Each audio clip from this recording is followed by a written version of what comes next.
From Datarails, this is FP&A Today. Hello, everyone. Welcome to a brand new FP&A podcast. I am your host, Paul Barnhurst, aka the FP&A Guy, and you are listening to FP&A Today. FP&A Today is brought to you by Datarails, financial planning and analysis platform for Excel users. Every week, we will welcome a leader from the world of financial planning and analysis and discuss some of the biggest stories and challenges in the world of FP&A today. We will provide you with actionable advice about financial planning and analysis. This is going to be your go-to resource for everything FP&A. Today's guest is Jack Alexander. A little bit about Jack. Jack currently lives in North Carolina. He's had a distinguished 44-year career. He has been a CFO of companies such as Mercury Computer Systems, EG&G. He currently runs Jack Alexander & Associates, a strategic and financial advisory firm. He's also been a lecturer at Babson College in their MBA program, an author of 2 books, one called Financial Planning and Analysis and Performance Management, published by Wiley, and another about dashboards called Performance Dashboards and Analysis for Value Creation. He has a CPA and an MBA from Rider University. Welcome to the show, Jack. Thanks, Paul. Good to be here. Well, we're really excited to have you. We're thrilled, to welcome you on our show today. So we'll go ahead and get started here. You've had a long and distinguished career, 44 years working in accounting and finance. What changes have you seen over those years in finance and specifically in FP&A? Yeah, great question. And I use the framework people, process, and technology for a lot of things and add environment to that. So, from a technology standpoint, it's been an unbelievable transformation over that period of time. I mean, I started my career with Coopers & Lybrand in 1978, and we really used spreadsheets, green accounting paper. Sure. And if you needed more than 32 columns, you taped them together, and you had to run a 10-key calculator, and you actually had to have a competency in running that and being able to cross-foot and foot documents like that. So it was very interesting. The business computing was done on very large mainframe computers, even in separate buildings or in large installations on site, very hard to access. To input data, you had to use card key readers. And it's just unbelievable to think about the transformation that's occurred on technology. Starting, I can remember when the Apple IIs came out and VisiCalc was the spreadsheet program at that time. Mm-hmm. And it morphed into Lotus and Symphony and then into Excel finally. And of course, Excel has continued to increase the level of things that they can do over time. And fortunately, mainframe computing has also transformed, and it's now more accessible. We can input it directly, and we can also extract things directly and be able to access all that information. So huge technology changes.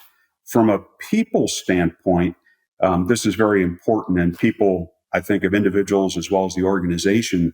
When I started out, the analysis function was typically quite small, and it reported into the control function. And interestingly enough, it would be 1 or 2 analysts, and they would be mostly generating month-end reports, variance analysis, and they would do the annual budget or plan.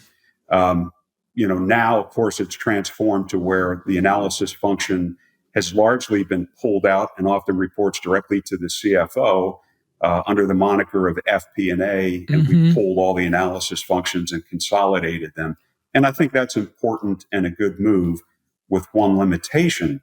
On the process, we talked about what happened in the 70s, and of course that's morphed. In the 80s, I worked for that company, EG&G, and started out in the operations.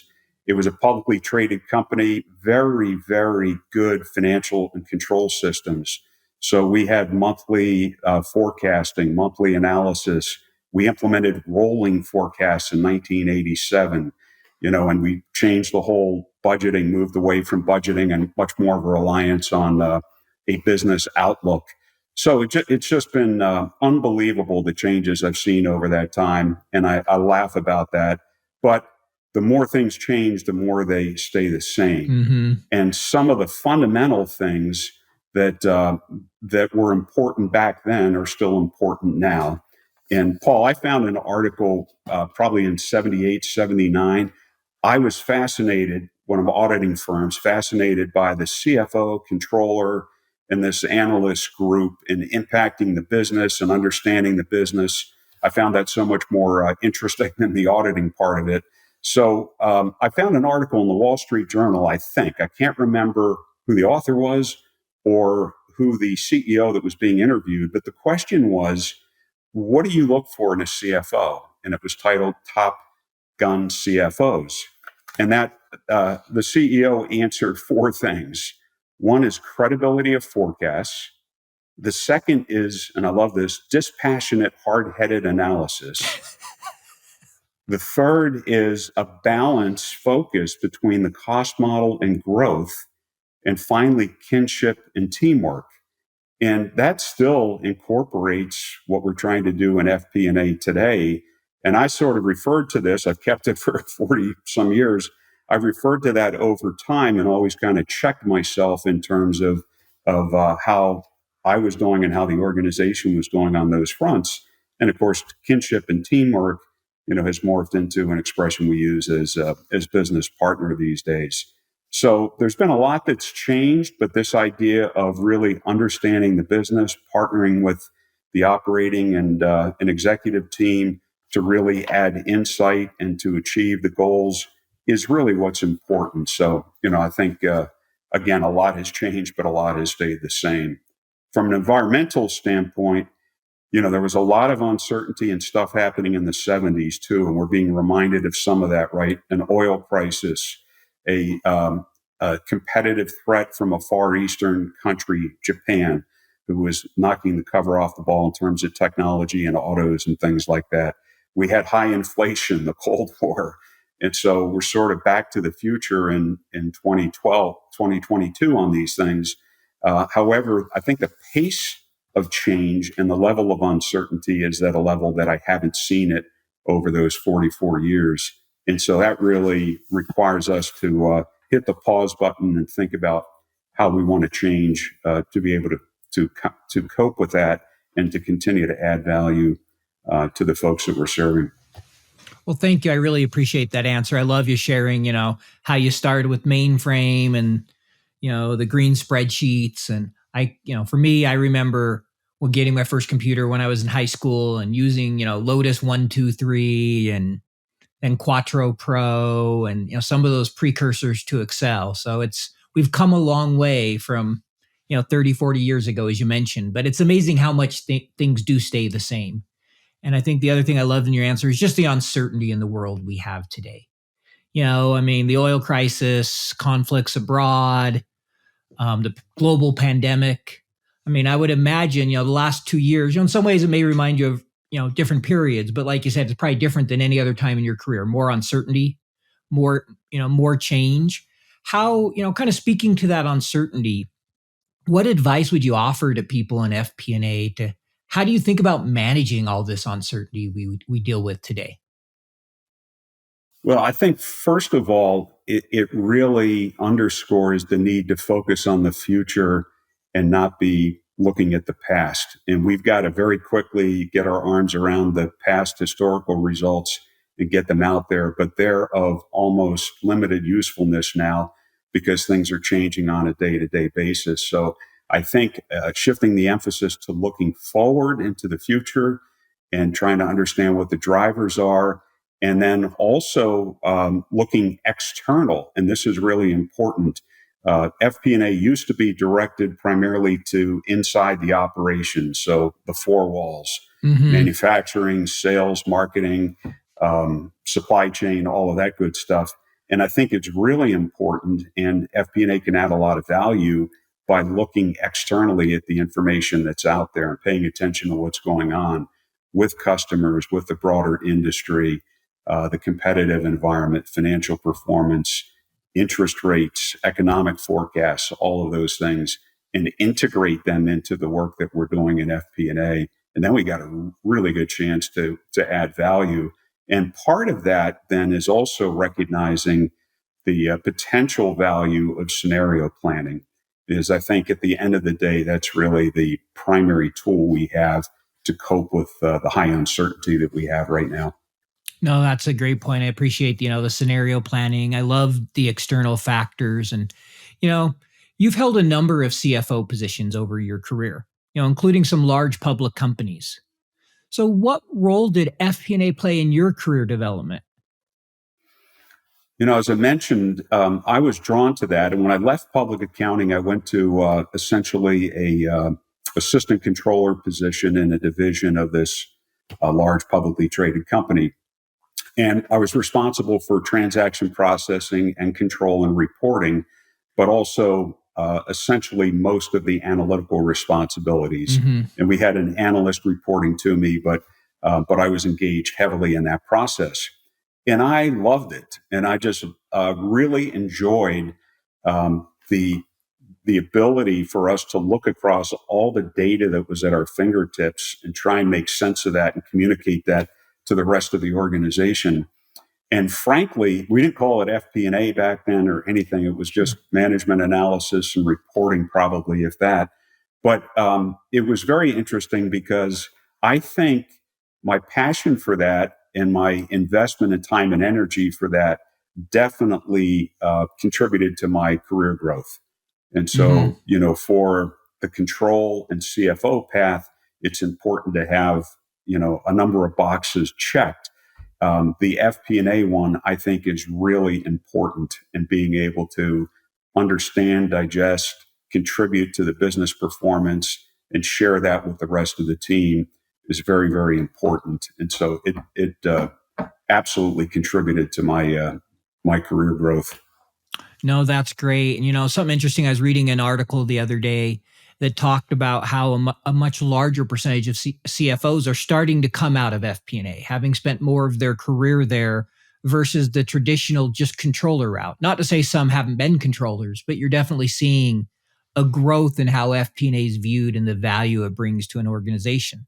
So I'm curious to know, how did your C-suite experience change your view of FP&A? What was it like being a CFO and working with FP&A?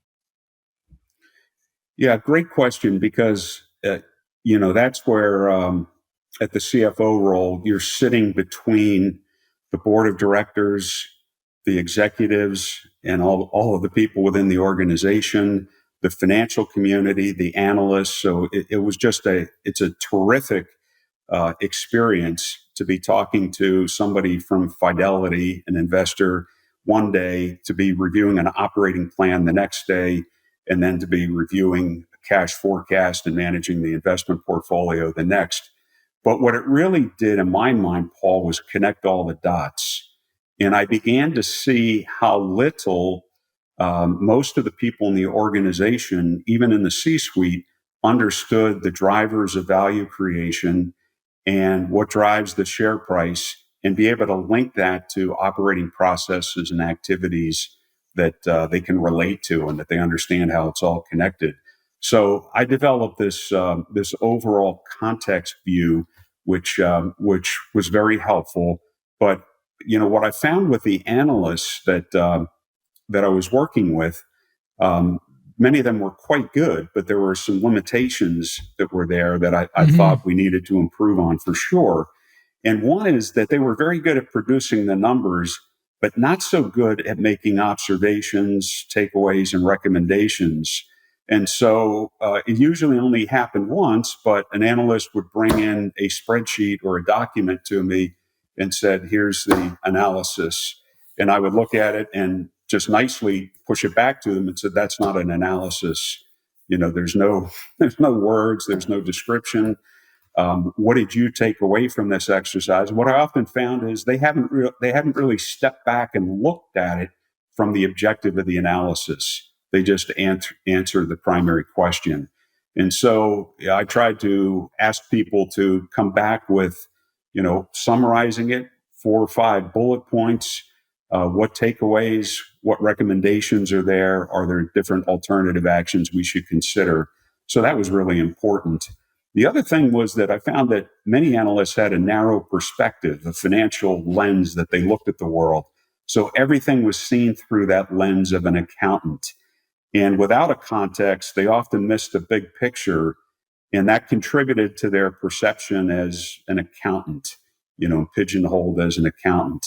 So they were only looking at the numbers aspect. Then they had trouble producing presentations or summaries or reports that effectively communicated the findings.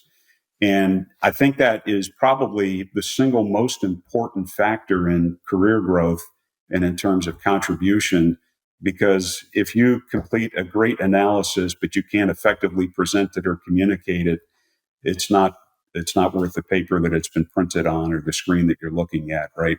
So that was really important, and we tried to emphasize and develop that. And that's a really important competency that people need to develop. And I think looking back over my career, the people ahead of me and the people that have followed me, the folks that could communicate have a profound advantage over those that struggle with it. And so it's something that we all need to work at and try and improve on, and we can all improve for sure. The other thing that I always found interesting is that they didn't view their function, this is the analyst, as a service function. They viewed it sort of as, if it was a service function, it was satisfying the CFO and controller. It wasn't serving the broader organization. So we actually turned it into a financial services organization, the whole finance structure, treasury, tax, everything, so that we could serve and speak with a unified voice on things. And so that service orientation is really important. And we began asking operating executives questions like, do you use the information that we give you? And oftentimes the answer was no. When I started at one company, they spent 2 person weeks, probably more than that. It was 2 elapsed weeks, developing a management reporting package. I went around with a controller when I joined as CFO and asked the 17 recipients of that if they used it. What did they read? One person looked at one schedule, is what we found. So we nuked it and got back a ton of time, and we replaced that with 2 dashboards. One that tracked what was really critical to understand whether we were on track to hit the quarterly performance, very important as a publicly traded company, and the other one with a little bit of a longer term view. And then we asked the executives, well, what is it you would like help with? What issues around understanding information are you struggling with? What are your major objectives for the year? And how can we help? And do you view us as a service organization that you can tie into?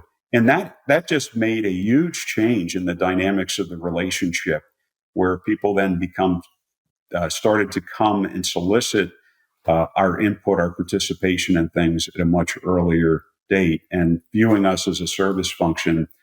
Sometimes those lights come on that just change the whole picture of things, and that clearly is one that does, in my experience. Yeah, no, thanks. There's a lot there, and one that kind of really stood out to me is I love the idea, and we're seeing it much more today, of making sure the business knows that finance is a service organization. We're there to serve the business, right? You hear the term business partnering today, right? That's kind of the buzzword. But I love that idea. I still remember, having one leader that I'd worked really closely with, and really, it's when I really gained an appreciation for business partnering. And I can remember him saying, you've helped shape the P&L, which says, okay, you're not just reporting, you've made a difference to the business. And finance can do that when they do the things you talk about, when they're able to communicate, when they provide more than a report. We've all been there. Like you mentioned, 1 out of 17 people is using it. I mean, I think every company has that experience. And so is the analyst just doing reporting, or are they actually providing analysis and trying to influence the business? And so I love those things there, and just how your experience in the C-suite helped improve your FP&A organization and have it be a service organization. I think that's great. So, kind of next question here, one thing that I've seen it vary from company to company is the role that FP&A plays in strategic planning. So from your experience, what role do you think FP&A should play in strategic planning? Yeah, that's a great question, a terrific issue. And I hear a lot of finance people say they don't have a seat at the table Hmm. in strategic planning. In fact, I was at a very large conference, last one I went to before COVID, Sure. and the speaker before me answered that question and said, "You just have to pound on the table and insist that you're." And I'm like, I think that's the wrong answer. Here's what I recommend. One is that you demonstrate that you have a capability to contribute, so you're invited to those meetings and sessions. And when you're there, there are a couple of key areas. And even if you want to get invited to it, there are a couple of key things you can do to directly contribute and also demonstrate the fact that you should be at the table. So there's two major details here. One is being a preparer of strategic analysis, and the other one is assisting in developing the strategy and the plan. So for strategic analysis, of course, this is right in our wheelhouse, right? So provide historical context. So put together a 3 or 4 year financial summary, and not just the P&L. And I'm a big one in terms of comprehensive financial performance. So I want to see a capsule P&L. I like to use capsule financial statements. No need to show every line in the income statement. Show the 3 or 4 key ones, right? Mm-hmm. I want key balance sheet accounts or net investment accounts. I want a capsule cash flow. And I also like to look at valuation and returns, ROIC. I always like to emphasize. And do that over a 3 or 4 year period of time. Do that for each significant business unit. Other summaries of performance looking back 3 or 4 years are really important. And, that sets the stage. That's so important because, as I'm sure you've experienced, Paul, we have these hockey stick plans mostly where people are preparing plans that are completely disconnected from recent performance and recent performance trends. And so that's a way of challenging that and eliminating that potential risk. Another area is portfolio analysis. So Boston Consulting Group, McKinsey, almost every consulting firm has a grid that you can look at portfolios, right, for product lines or business units or subsidiaries. And generally, it's some profitability versus growth matrix. And you can actually do a bubble chart by posting those individual product lines in there to see what the overall portfolio looks like. So are all of our bubbles in the low growth, high profitability area? How much are represented in the star area where they're growing and profitable? Who are the question marks or what used to be described as the dogs? That's unfair to dogs. But, what are the ones that are not growing and are not profitable or generating cash flow? And obviously, those are targets to be addressed, perhaps disposed of, perhaps restructured, or in some way improved so that they contribute to the future performance. SWOT analysis. Finance can contribute to that and encourage the development of these things. Again, if you're not invited to the table, do these things and share them with the people that are at the table, right? And they'll inform and also demonstrate your capability to contribute in these areas. So strengths, weaknesses, opportunities, and threats. Again, harder than it sounds to do effectively, but very, very important. Another one is to do analysis of, do some benchmarking and competitor analysis. And so I find this is limited in most strategic plans. And so what I like to encourage, Paul, is that we pick a competitor, and it's much easier for publicly traded companies. And we actually go through their SEC filings and we listen to their conference calls and we look at the investor reports. And no operating executive, very few of them are going to have the patience or the understanding to do that. Read the MD&A, the management's discussion and analysis for those businesses. Yep. Look at the risk factors, look through the critical footnotes, and then synthesize this down to a few pages of summary, graphic presentations, and also tables. In the 10Ks, companies are required to disclose what their strategy is, who their competitors are, define their markets. Tons of information that's useful in preparing this strategic context. So then I summarize all of those for competitors, customers, suppliers, and then I pick a few wild cards or best practice companies, and I look at them on 10 or 12 different categories. How fast are they growing? What's their profitability level? What's their asset turnover and investment structure? What's their ROIC? And what's their valuation metrics? Price to sales and price to EBITDA. And so that just almost always generates a huge discussion about why our performance is different, or why the market is growing faster than we are, or vice versa. And again, just very, very important. So even human capital, finance should link up with human capital. Until very recently, there weren't a lot of analytics done around the workforce. Everything from demographics, which has really come back to bite many organizations because the boomers are retiring at 10,000 a day or something like that. And that was accelerated during COVID. But also, what are the skill sets? How many people have been in their positions for more than 5 years? How many people have been with the company for more than 5 or 10 years? And just stratifying all that. Huge insights in terms of the workforce and how you're growing and developing people. So, that analysis helps to inform the thinking. And I think the most important part of strategic planning and thinking is that analysis and critical evaluation of where we stand and what the driving forces are. And then obviously finance can play a big role in converting that then into a strategy. And many times, back to scenario planning, many times companies will just have a single strategic plan and financial outcome going out 3 to 5 or 7 years. And that really is unfortunate because we can't predict 3 to 5 years out. There are a lot of variables that are going to occur. But why not create a base case, the current course that we're on, and then develop alternative scenarios, either other things that could happen, like what happens if a recession occurs within that planning horizon, or what happens if we take a more aggressive posture on growth or make acquisitions. And we can assist by modeling that all out, and also then by showing right through all the financials what that does in terms of value creation. So, that is essential, and I think should be done with every strategic plan.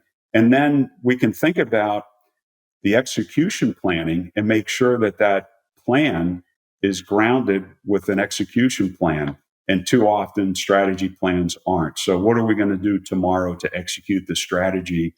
And how can we help the management team focus on it and make sure that we're making progress towards those ultimate strategic objectives that are going to lead to the results that we're projecting? And oftentimes, we fall down in that area. And that's why, reporting from FP&A and dashboards and monitoring and KPIs have to involve those strategic initiatives and objectives as well. So I think there's a lot of opportunity there. And, one of the things that I've observed is that when many finance people sit at the strat planning table, their contributions are generally nits and gnats, pointing out typos and pointing out a number that doesn't tick and tie to a previous page or something like that. And that's okay and probably best done offline. But again, it just creates a perception that you're a numbers person and you don't understand the business. And so if you want to be at the table, you have to also develop a business perspective and a knowledge of the business, which is a whole another topic there. But it's very important. So finance should be at the table, and I think we have to demonstrate that we can add value, and you can do that proactively by even if not invited, by generating this analysis that we spoke about and sharing it. I love that of, even if you're not asked, generating that analysis. And I like how you mentioned, the financials, encapsulating them in a way that you're focusing on the key elements of the different financial statements instead of just providing, 10 pages of financial reports that nobody's going to read through, talking about the external environment. I love your idea there of, listening to other companies' quarterly calls and also reading their statements. I did that. I've done that with a competitor I worked at. We were reading one of the, our main competitor's statements that was public, and it was great to learn, help you understand the business better, help you understand how they were thinking compared to how you were thinking. So I think there's a lot of value in what you said there. And, I think if you don't have the seat at the table, I love that. Be proactive, provide analysis, and provide value. And, that goes a long way toward helping. One thing you mentioned there, you talked a little bit about, making sure in those long range plans you have scenario. You've been a big advocate of scenario analysis and planning. Long before it's kind of become the super popular thing lately, the last couple of years with COVID, and you hear a ton talking about it. In your mind, what are some of the major benefits of scenario planning, and how should an organization go about conducting scenario planning? Say they're not doing it today. How should they think about it? Sure. Yeah, I think scenario planning is a vital tool. And just prior to COVID, at that same conference, I gave a talk on scenario planning, and we had maybe it was a breakout session. Maybe there were 150 people in the group. It was a large conference, and I took a rump survey and just said, "How many people next year are assuming a recession?" So this was the fall of 2019. A couple of hands went up. How many are assuming continued economic expansion? A couple of hands went up. How many have not made an explicit assumption about the economy and their plans for next year, which they just finished because it was November of 2019? Sure. Almost all the hands went up. And so there was a thought at that time that there was a strong chance that we were going to enter a recession anyway, pre-COVID, and it was certainly an issue that was on the table. And so that further reinforced in my mind that a lot of people are not, number one, thinking about different scenarios, number two, looking externally at factors that could affect internal performance. And people will say, well, I'm not in an economically sensitive business. Yes, you are, because you're going to be competing for labor, or you are competing for labor. You're going to make assumptions about salary increases and pricing and all that stuff. So it absolutely impacts your performance. So in general, scenario analysis, and it applies to strategic plans, but I even like it in annual plans and short-term forecasts. It's a really effective mechanism that allows us to say, we're not certain what's going to happen in the future. And there are a lot of variables or assumptions that we have to make that are important to recognize. So a lot of people mix up scenario planning and sensitivity analysis. Scenario planning is different than sensitivity analysis, where sensitivity analysis just flexes two variables. What happens if we get a 10% change in revenue or a 2% change in labor costs, that type of thing. A scenario analysis is a plausible future story. So it's something that could happen in the future, and it's not just one variable. So, for example, a story will impact a lot of different areas in your P&L and balance sheet. That recession scenario we talked about could impact unit volumes, pricing, human capital turnover, compensation expense, customer mix, all those kinds of things. And so we step back and think about a recession scenario, and we begin to think about how that might impact all of our financials. And, it's really important that it not be just a finance exercise. It has to be involving the business people to do this. It's not an Excel spreadsheet exercise, right? It will be done there or on some other vehicle, but it needs to have the critical inputs from business people and people that are looking out there. What are the competitive threats? What's happening in the markets? What's happening with the economy? So what I like about it, the benefits are that it generates a deeper understanding into the critical drivers and assumptions, because we're going to take that base forecast that we start with, and then we're going to say, what are our critical assumptions that are in there?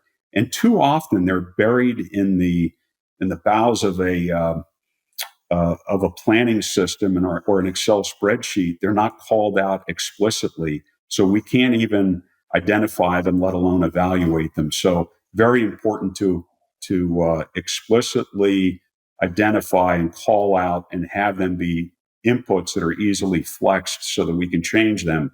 We need to evaluate them, and not just at the finance level, but at the executive level to see whether or not we're okay with that. It promotes an awareness of uncertainty that might not exist. So it says, we can't predict the future, and we've got these 3 or 4 things out there that might happen. Not saying they're going to happen, but if they do happen, here's the impact on the organization. And what's really important there is, again, it's not just a finance exercise, but we think about a scenario like recession. Well, what would happen to our business if that recession scenario plays out? And what actions would we take? And so that's really important. So we're defining upfront the actions that we might take if that scenario applies. And then a very important tool within that is a trigger event. And that trigger event says, okay, if consumer sentiment goes below some number, that triggers our contingency plan, and we immediately begin to take those actions. We're not going to wait until the Federal Reserve tells us 6 months later that we were in a recession in the first quarter, which might be happening very soon, of course, right? So that's a lagging indicator. We want to be thinking about the leading indicators for our business. So that's really important, and it prepares us for each of those scenarios. So a couple things embedded in there, Paul. One is, you have to identify the critical assumptions and uncertainties. You have to have a robust model, because if you have a clunky old planning model and you go and try and do scenario analysis, it's going to be very, very difficult. After you develop a base case, think about the alternative scenarios that might occur: recession, competitor threat, black swan event. Everybody says, well, you can't predict them, but guess what? They've been happening every 6 or 7 years. So I don't know whether it's going to be COVID or the financial crisis or what, but it's likely, especially in a long-term horizon, that something is going to happen, and the organization needs to think about ways in which it could prepare itself for crisis situations as they emerge.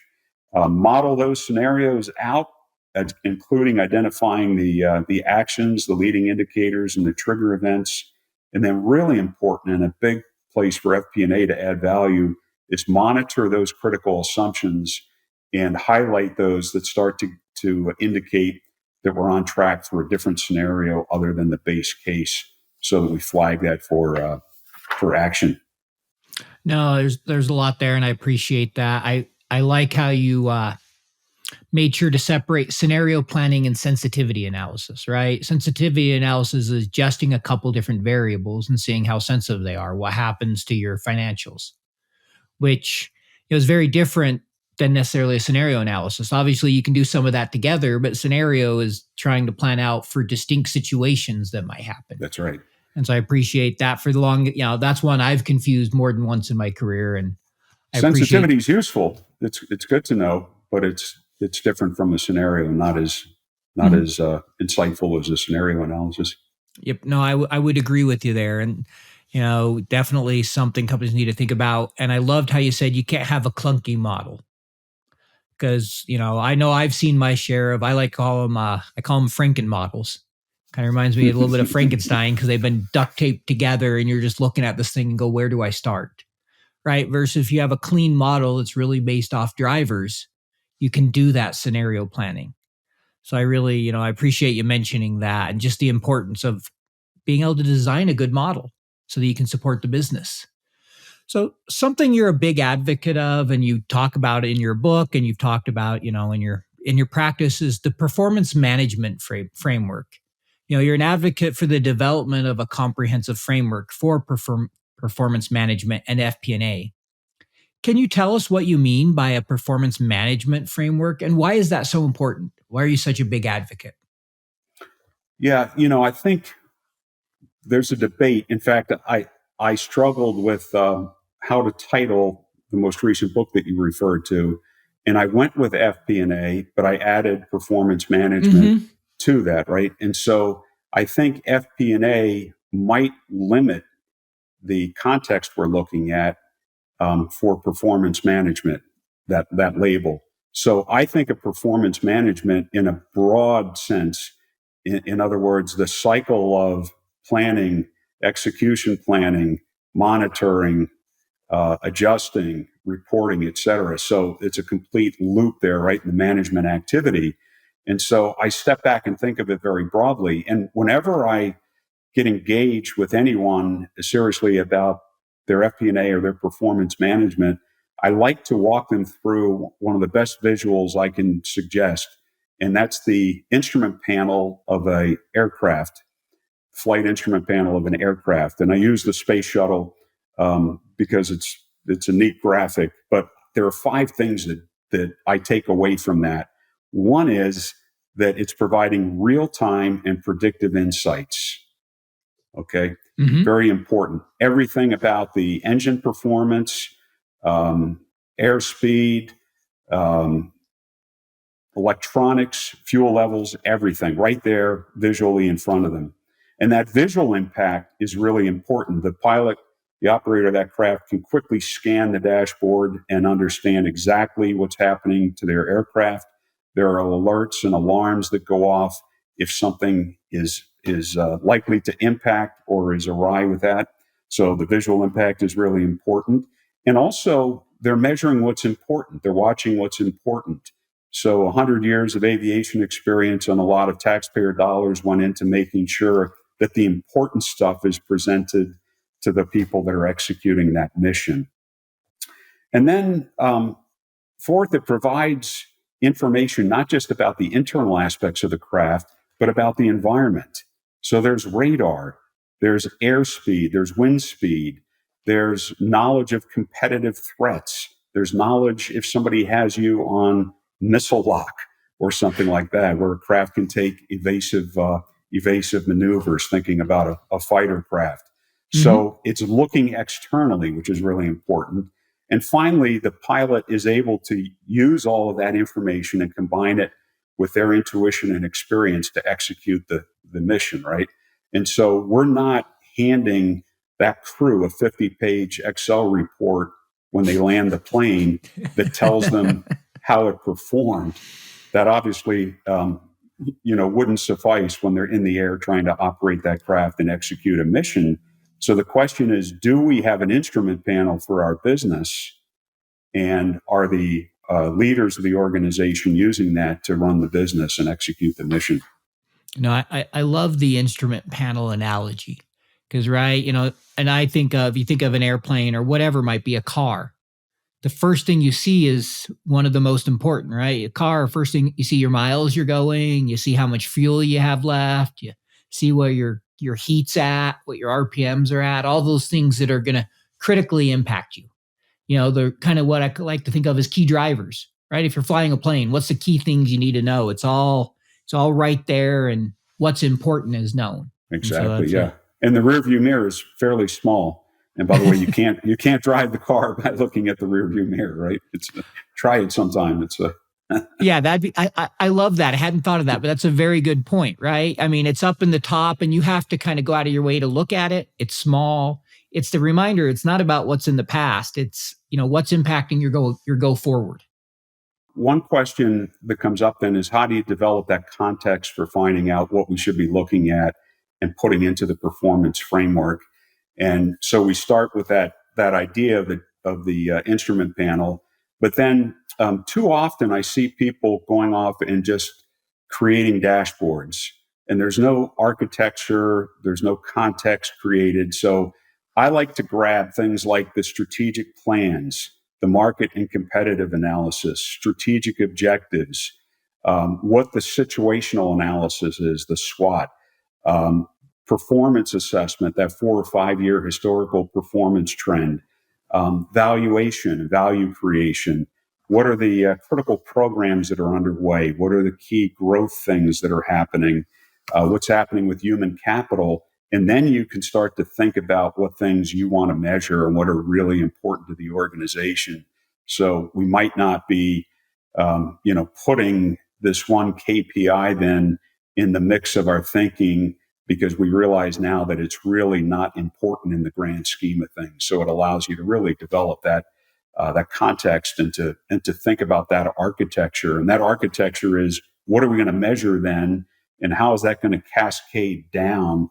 And so, how can we link our key results measures, lagging measures, for example, value creation or revenue growth, to the operating processes and activities that contribute to those things and that people can relate to and that we can measure and that are predictive of future performance, right? So I like to start with value creation as the ultimate goal, right? And I've thought about 6 drivers of value: revenue growth, competitive position, operating effectiveness, capital effectiveness, cost of capital, and then the intangibles. And if you think about that, those are all basic inputs into a discounted cash flow valuation model as well. But then I can take each of those and make that link down, cascading down, for example, in revenue growth, to think about, what is our revenue growth? Where is it coming from in the future? How much is coming from retaining and growing existing customers? And what are the key performance indicators that we're going to make sure we track to ensure that we hit that number? For example, customer satisfaction, on-time delivery, those kinds of things. New customer acquisition, same thing. What's the pipeline look like? What are our actual experience? These are leading indicators that are ultimately going to show up in the P&L on the revenue line. What are we looking at in terms of new product introductions or program introductions? And are they on schedule? And do we still believe they will have that revenue contribution into the future that we did when we created the plan, and so on? And so this becomes very, very powerful then, because you link performance that people can relate to right up to the stock price. And you can create, if not a mathematical linkage, certainly a conceptual one, that shows how the performance will be reflected in terms of long-term value creation. No, I love that, of making sure you're linking what you're measuring to long-term value creation. And just the importance of, what are the key things, right? Linking it back to the strategic and those operational plans and saying, okay, what are those leading indicators? What's going to help me predict where the business is going, set off the alarm bells when there's a problem, versus just taking every metric you can find and throwing it on a dashboard, which seems to have kind of, happened a lot over the last few years as data has just exploded, right? It's all available. So now you want to track everything. And I really like the process you've given there. There's a framework and a way to work through it and develop that instrument panel that guides you. So, let's talk a little bit about professional development for FP&A. One thing we're seeing is, the last couple of years have definitely highlighted the need for FP&A. And an interesting thing I saw recently is somebody had posted about how, if you take a FP&A job from 2 years ago, it was 2 or 3 years ago, to today, there's 23% more skills being listed that are required. So, what do you think are those kind of key skills today that are required? And what can professionals do to continue to develop and grow in such a uncertain and rapidly changing environment?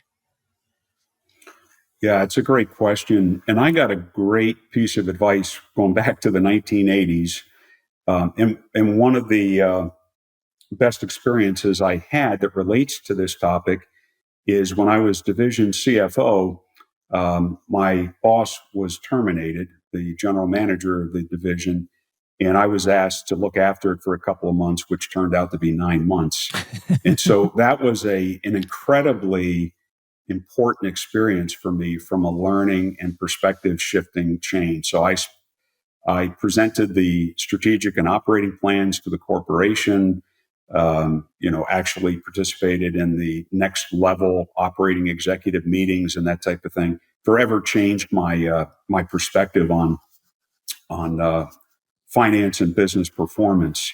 But as part of that exercise, my boss, who was a group executive, said, you have to own your own personal growth and development. And there may be systems within the company, and you might have HCM or head of people or organization, and they might have processes and that type of thing. But each individual has to own that. And I think that's really good advice right through the ages. So it is important that we think about our development and that we make that an explicit objective each year. So we want to actually make sure that we're spending time in learning and development personally. And so by accepting that and by developing a plan to grow, what skills, of those 25% that are out there, where do I stack up? What do I have? What don't I have? And what is my long-term career trajectory and direction? And even looking a position or two beyond that. In other words, 2 promotions down the road. What are the critical competencies for that? And, as you alluded to before, Paul, there's been an explosion of people wanting technical requirements, experience with this software or that software. Mm-hmm. And I think, yeah, okay, but those can be learned relatively easily, right? So what I've learned and what many companies are doing now is they're looking for sort of natural abilities and inclinations and drive, knowing that you can teach a lot of the other things to people. So, for example, if I know somebody is analytical, they're a good communicator, they are interested in business, they relate well with people, they have a service mindset, that person's going to be very successful in FP&A, even if they don't understand Power BI or some other technology, right? Yep. We can teach them that within a relatively short period of time. The other stuff you can't teach. And so I think that's really important. And so one of the things that we also have to think about is as we service our customers, do we have a reputation for being credible and objective? And I find that finance tends to be typically critical and negative. And this creating more of a balanced approach and always searching for these are the improvement opportunities, but these are the things that are going well. Because I've been in situations where, operating executives have said, do you finance people ever have anything good to say about anything? And there are always things that are going well in an organization. And that balance leads to credibility for sure. Becoming a better communicator and presenter is one of those core skills, I think, that's really important. So working at that and taking advantage of every opportunity you have to stand up or to write or to prepare presentations is really important. Looking at the people in your organization that communicate very effectively, and while you have to have your own style, you can pick up best practices. There are a lot of great training seminars that are really, really helpful, and we should think about investing in that. One of the most important things that happened to me was, as a CPA, I had to get 40 hours a year of continuing education. Mm-hmm. Yep. And it's always hard, especially us in finance. We're always busy and taxed. Forcing myself to find 40 hours, and sometimes I had to work really hard to find good topics for CPAs in industry. But that forced me to continue on that path of getting continuing education and continuing to think and grow and learn and develop. Developing a business perspective is really important.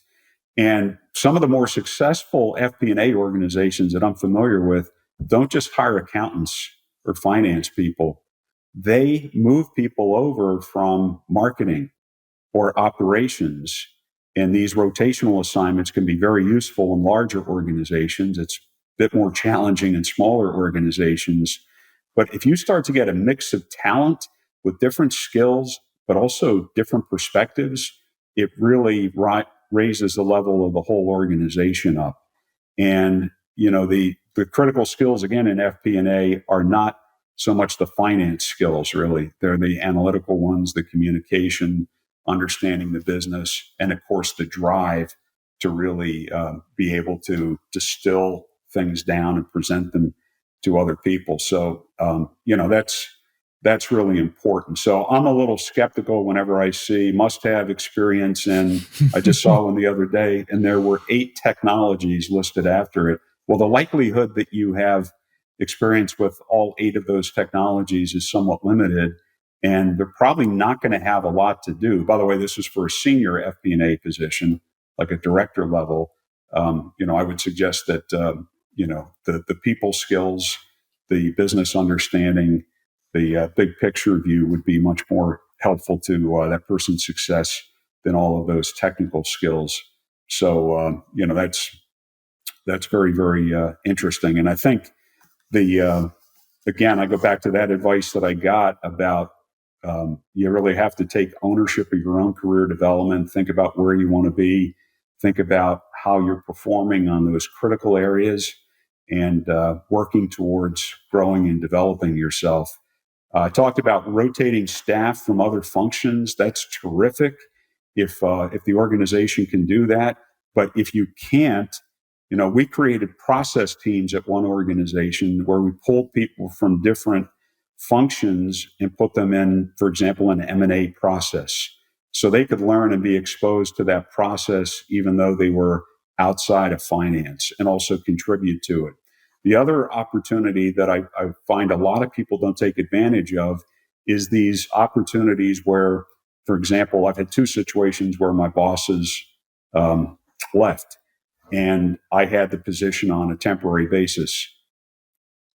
Unbelievable opportunities to demonstrate your ability to perform at that level, but also to increase the scope of your thinking and your perspective on things. But there are opportunities every day in terms of special projects.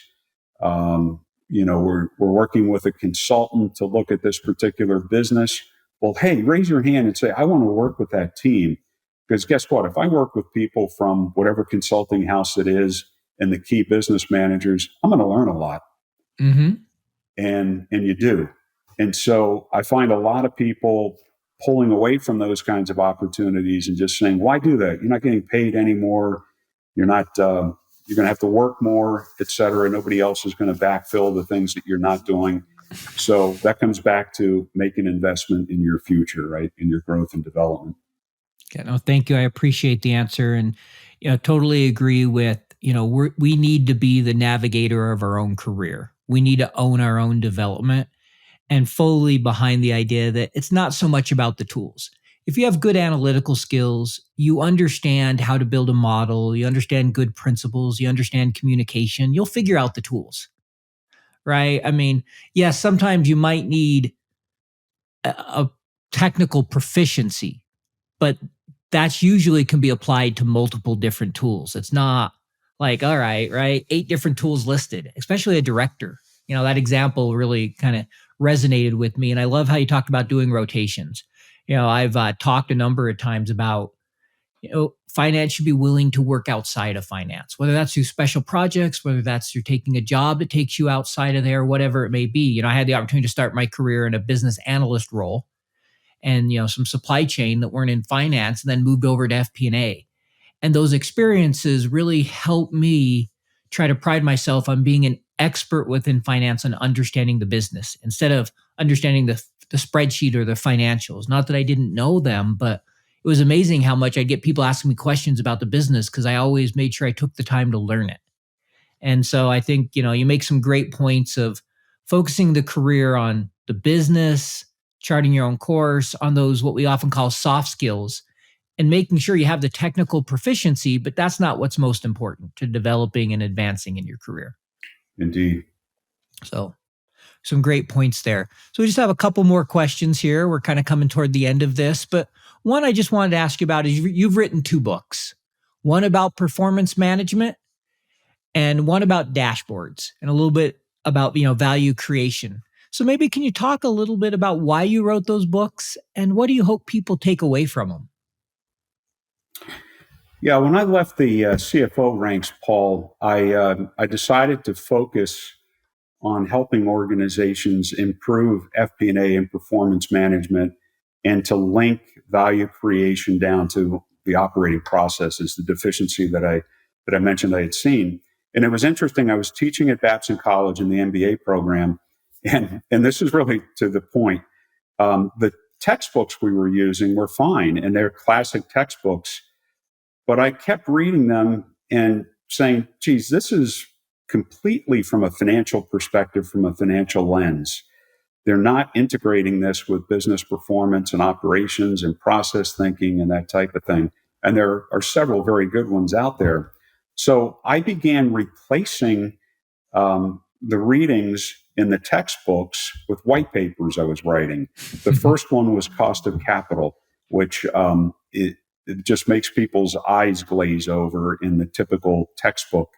But we broke it down and found a way to make it look like, to understand how it impacts valuation and also what are the drivers of that and how do operating people influence the cost of capital.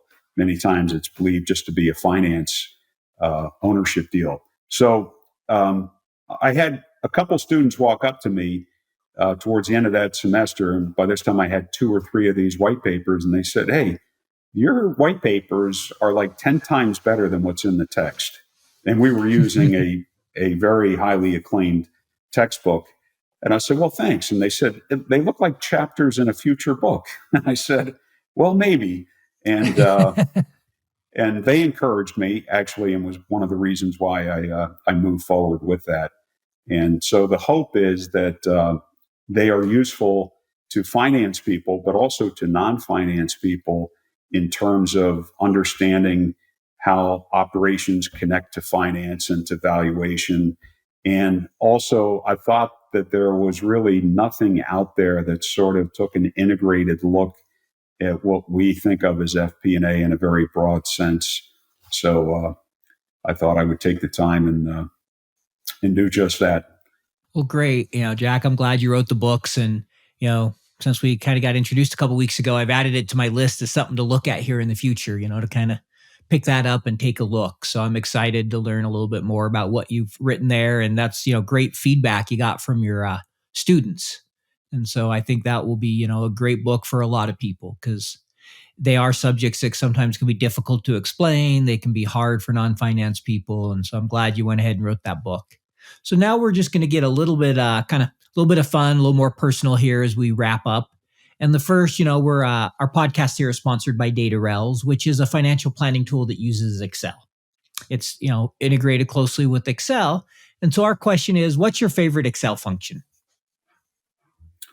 That's an interesting question. And I still use Excel quite extensively, but I tend not to be a function guru or passionately interested in functions. And one of the reasons for this is that I see actually a decrease in people's understanding of mathematical functions as we use Excel more and more. Mm-hmm. And so we can I'll use the example of net present value in evaluation analysis. You can do that, and you will come up with the right answer, perhaps. But if you have screwed up anything, as we all know, in any one of those cells or the formula, you're going to get the wrong answer, and it's very difficult to evaluate unless you really understand the mechanics, at least in your mind. So I actually advocate in Excel for detailing things out a little bit. So in that present value of a stream of future cash flows, I don't want to just have one NPV number.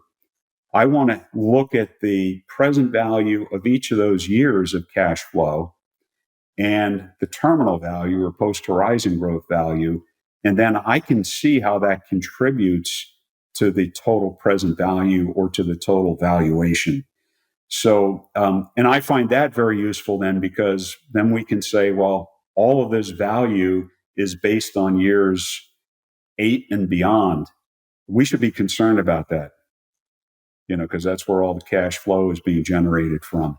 So I think, Excel is a wonderful tool and it gets criticized, but it continues to improve itself. I think where it's used as intended, it is still one of the best sort of dynamic ad hoc analysis tools that I've come across. And as a guy who started with physical green spreadsheets, I'm thankful for Excel every day. No, I bet. And I love how you said just the importance of breaking things apart and understanding the math behind it, understanding what's going on. That's great advice. And Excel is a wonderful tool. So next question here, we just got two more left, is what's something that not many people know about you? Something they couldn't find online? Maybe, an interesting thing about yourself. Well, I've got a wide range of interests is probably the thing that people would not predict, because I've always been intensely focused in my career in finance, but very family oriented. And I've got probably too many hobbies, everything from gardening and propagating plants and had a nursery business at one point in time. Oh, wow. To modeling, not on spreadsheets, but actually creating physical models of things. And recently taken up the guitar as well. And I've been a lifelong fitness enthusiast that is coming back to haunt me a little bit with a couple of injuries after 50 years of running, for example. But and by the way, I think that's important to be involved in a lot of different kinds of things, because there are so many things that are metaphors or analogies that exist, for example, in gardening or farming that are important. The idea of planting a seed and the harvest and things of that nature that are really important. And, a lot of times I'll find something will occur to me when I'm creating a model of something which has relevance to a financial model or some financial issue that you're dealing with. And I think it's really good to get your brain into a lot of different areas in terms of critical thinking.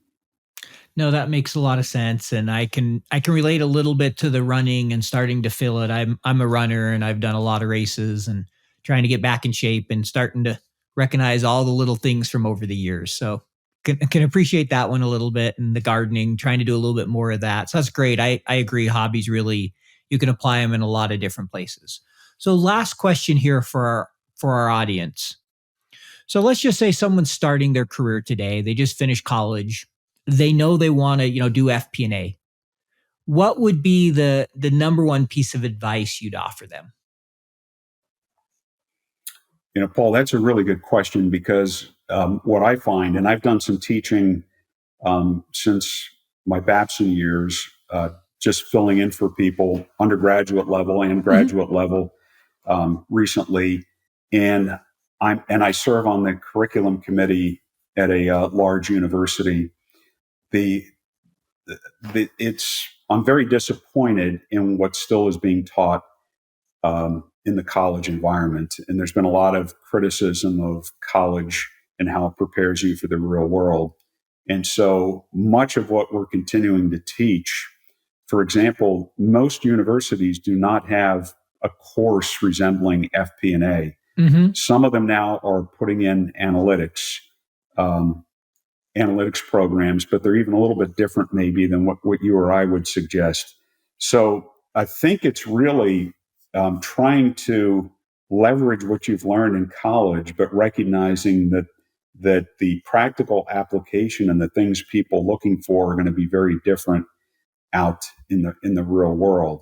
And so finding a job with a mentor or a teacher as your boss, and somebody who is going to contribute to your growth and development, where there are perhaps these rotational experiences that you have, I think are really important. And not getting pigeonholed into for example, being a revenue analyst or an OpEx analyst or something like that. The downside to these larger FP&A organizations is they become highly specialized in how they've carved up the activity. And I don't see as much opportunity for people to become well-rounded, let alone transfer out the organization. And I think, all of this speaks to taking ownership for your learning and development. You ain't done learning, you've just begun.